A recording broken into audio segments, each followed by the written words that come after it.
Are you ready? Well, get comfy, folks. It's story time. I spent this summer, 99, living in Austin, Nevada, a town of approximately 200 people located near the centre of the state on US Highway 50. While doing research for my MA thesis, the International Restaurant Bar is, I believe, the second oldest in Nevada, but don't quote me on that. The business card claims that the first drink was served in 1863. The hotel is now closed, though. The International serves as the focus of Austin nightlife, or the closest thing to it, and so of course I had my share of good times there after long days of field work. I recall being told sometime in early June that the International was rumoured to be haunted by a ghost called Tommy, apparently a former owner or employee. It didn't strike me as anything more than a small town tall tale at the time, and I basically forgot about it. That is, until I had two experiences within days of each other in mid-July. At about 2 AM, on a really warm night, the crowd at the International had dwindled to the bartender, another local, and myself. The three of us shot the breeze, and eventually the topic of ghosts and ghost stories came up. After we'd all told our best, someone brought up Tommy. We joked around about the alleged spectre and related tales we'd heard. As the discussion continued, and I still can't believe this, the room became very uncomfortably cold. The bartender was wearing a skirt and I had shorts on, and we both commented that it felt as if cold air, like from a freezer, was being lightly blown on the backs of our legs. The other guy was wearing long pants, but I could see the goosebumps on his arms as well. Now the door and windows had been shut for a while at this point, and the International has no air conditioning system, not to mention it had been warm and stuffy just moments before the chill hit. As the room grew cold, the lights on the back bar began to flicker violently. I remember thinking, this can't really be happening, but it was. Eventually the room warmed up again. The lights stopped flickering, and the other local and myself helped the bartender to clean up as she was creeped out and didn't want to be in there alone. We all nervously said, "Good night, Tommy," as we made our exit. Needless to say, that was the last time any of us would joke about the existence of Tommy. Then it happened again. A few days later, the bartender and I were in the bar before opening time, getting it ready for business. It was stormy, and I wasn't able to do my research that day. The bartender and I had become friends, so I thought I'd help her out. We had some time to kill, so we shot a quick game of pool. The game ran long, so we exited the bar through an interior door and locked it behind us, so no underage restaurant patrons would wander in. Then we went outside and opened the front door. It's padlocked from the outside. With the bar open, we resumed our game, only to find that the pool balls had been rearranged since we'd left the room maybe a minute before. Nobody could possibly have been in there in that amount of time. The interior door is the only way in, and we'd locked it behind us. It still blows me away that these things actually happened. Apparently, there are other spirits at the International as well. The owner claims that she occasionally hears a female voice shout out her name when she's alone in the restaurant in the early morning before opening. She also says that kitchen items, silverware, utensils disappear and reappear on a regular basis. While I was in Austin, a paranormal research group did a visit and investigated the International, although I never heard what they found. If anyone out there knows more about the place, it would be great to hear from them.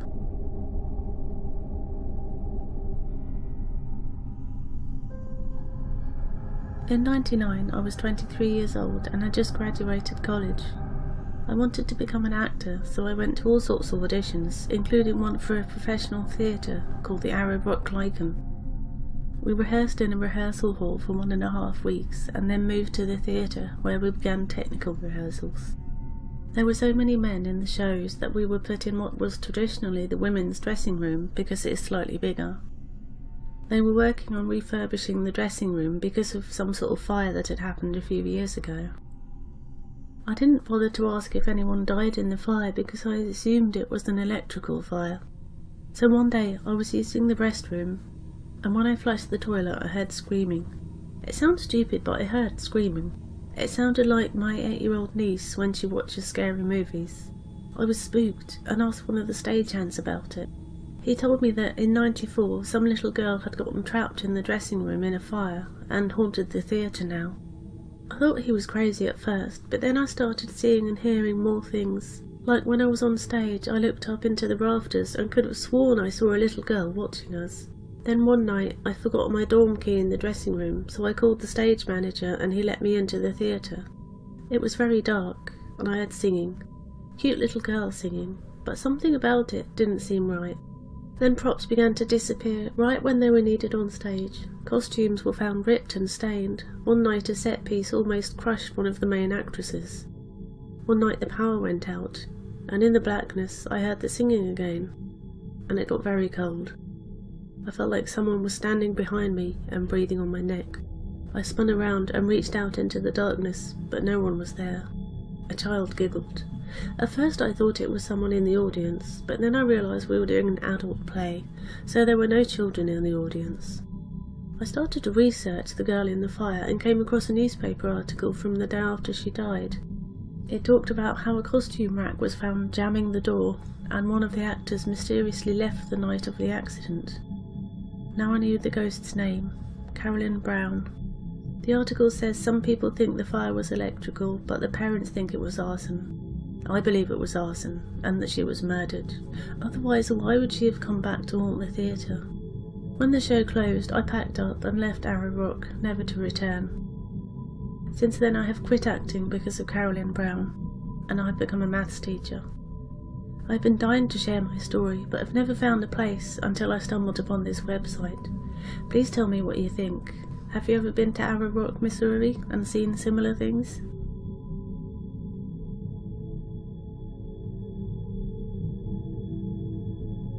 I've had many paranormal experiences during my lifetime, ever since I was pretty young, but when I moved into my current home in the Phoenix area when I was 15, I started experiencing a lot more paranormal stuff. I had a lot of instances of feeling like I was being watched and seeing shadows move out of the corner of my eye. I brushed it off at first. I thought I was just being paranoid, but the feeling of being watched got more and more intense, to the point where I had trouble sleeping. I remember clearly one night while laying in bed, I rolled onto my back and looked towards the door, which was open. Standing in the doorway was a shadowy figure. It was a very tall man, in a trench coat and top hat. I freaked out at first and sat up quickly, but he didn't move. His face was featureless and he had no eyes that I could see, but I just knew he was watching me. He didn't move when I watched him, he just stayed right there, in the doorway. I remember laying back down eventually and turning away, but I really didn't sleep that night, or the night after that. He watched me sleep every night for about 2 months, though he wasn't as visible as the first night I had seen him. I could see him better out of the corner of my eye, or in reflections in the mirror. If I looked straight at him, he was harder to see. It became a bit more smoky looking, sort of transparent, but not quite. I was friends with a girl who sensed and saw spirits regularly, and brought her over to my house a few times to see what she thought. She sensed pretty much the same thing I did, and saw him once or twice. Neither of us sensed anything harmful or malicious about him. After a while, we started affectionately referring to him as Hatter, since we were both super into Alice in Wonderland at the time. It did creep me out quite a bit, since the figure watched me sleep almost nightly and followed me around the house all the time. A couple of times he even followed me to school. I don't really know what his deal was. It was creepy, but at the same time it made me feel at ease, in a way. Along with Hatter, there were some other spirits in the house. One weekend morning I was eating breakfast in the kitchen when the dog started barking at the TV in the living room, which I could see from my chair. The TV was off, but when I looked over I saw the top half of an elderly man form out of mist for a second, then disappear. Not very long after seeing the mist figure, my cat started acting strange at night. She'd get real interested in things on the wall and ceiling, and her eyes would follow things that I couldn't see. One night it was really creeping me out, and I moved from my bed to the couch in the loft area. I had all the lights on and was watching TV. My cat had settled down on the arm of the couch and seemed to have fallen asleep. But suddenly she sat up straight and hissed at something in the room, with her tail straight up and bushy and her furs turning on end. I felt a cold rush of air, and a completely oppressive feeling came over me. I couldn't move at all or breathe. I was panicking. My cat was still hissing and now seemed to be hissing at me. I remember praying to God and begging for whatever was on top of me to get off and leave.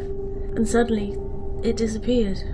I could breathe and move again, and my cat calmed down. I saw Hatter out of the corner of my eye for about a second, then he disappeared into the shadows in the corner of the room. After that incident, I only saw Hatter a couple more times.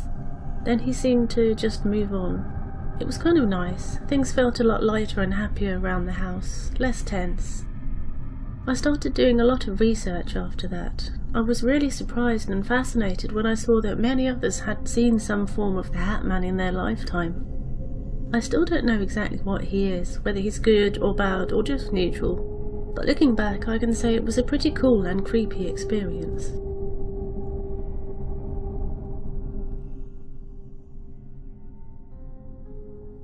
Best known for his iconic TV portrayal of the lollipop-loving detective CO.AG, the late great Greek-born actor Telly Savalas has a real ghost experience whilst driving home on Long Island at 3 a.m. One summer morning in 1954, when he ran out of petrol and decided to walk to a nearby freeway where he knew there would be a petrol station still open for service. He walked through a wooded park as a shortcut, when suddenly this man called out, "I'll give you a lift." Savalas admitted to being quite shaken by the voice, as he hadn't heard the big black Cadillac pull up beside him. But the man, who was dressed all in white, looked okay, and he took Telly to the service station. Once there, Savalas became instantly embarrassed on finding that he did not have enough change for the petrol. However, the stranger didn't seem bothered by this, and just handed over some notes and said it was okay, as he could pay him back later. While they were driving back to the car, the stranger remarked to Savalas that he knew Harry Aganist. When Savalas asked who he was, the man said he was a baseball player with the Boston Red Sox, but Savalas had never heard of him. That was the extent of the conversation, and the man dropped Savalas back at his car. The following day, Savalas received a big surprise when he read in a newspaper that the baseball player Aganist had died suddenly at the age of 24. Apparently he had died around the same time that his name had been mentioned by the stranger in the car. At first, Savalas attributed this to just pure coincidence. However, when he tried to phone the guy to give him his money back, a woman answered, and Savalas explained why he was ringing. The woman sounded a little strange, and asked what car the guy had been driving, and what he'd been wearing. When Savalas told her, the woman began to cry, saying that Savalas had just described her husband, who had died 3 years earlier. Stunned by what the woman had told him, Savalas began to speculate on all kinds of possible explanations, but couldn't really think of anything logical that would definitely account for what he had experienced on that lonely road in the early hours of the morning. Thus, Savalas eventually came to accept that, apparently, he'd taken a ride in a car with a dead man.